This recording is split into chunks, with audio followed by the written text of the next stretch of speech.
I never imagined my life would come to this. A woman in her mid-40s, standing alone in a beautiful house, feeling more invisible than ever. My husband was always gone. His business trips stretched from days into weeks, and when he did return, his presence felt more like a formality than a reunion. We barely spoke beyond small talk. Intimacy was something we hadn't shared in years. I kept up appearances, cooked, cleaned, smiled at neighbors, but inside, I was fading. It was early spring when my husband told me he'd be leaving again, this time for nearly a month. I nodded, pretending to understand. As always, I didn't protest. I never did. I had accepted this life. Or at least I thought I had. Just a week after he left, my stepson, Aiden, returned from college for spring break.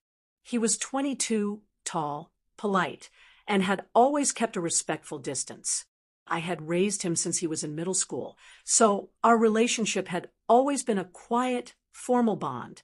But now, he was a man, and something about the way he looked at me had changed.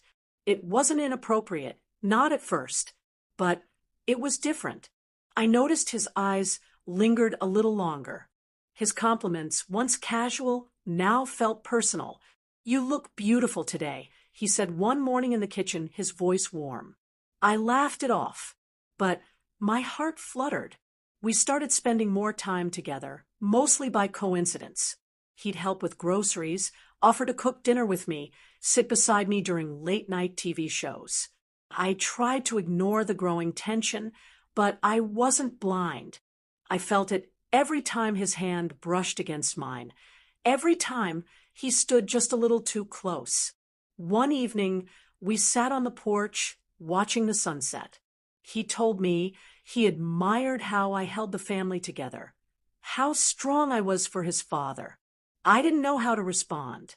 I had never been praised like that, not in years.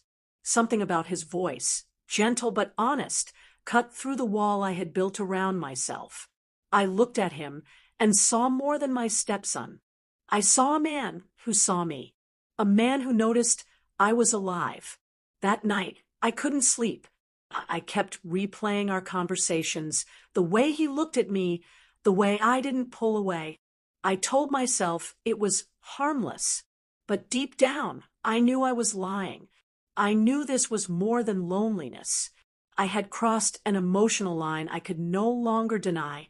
When I saw him again, the next morning, his smile made me nervous. I was beginning to crave that attention.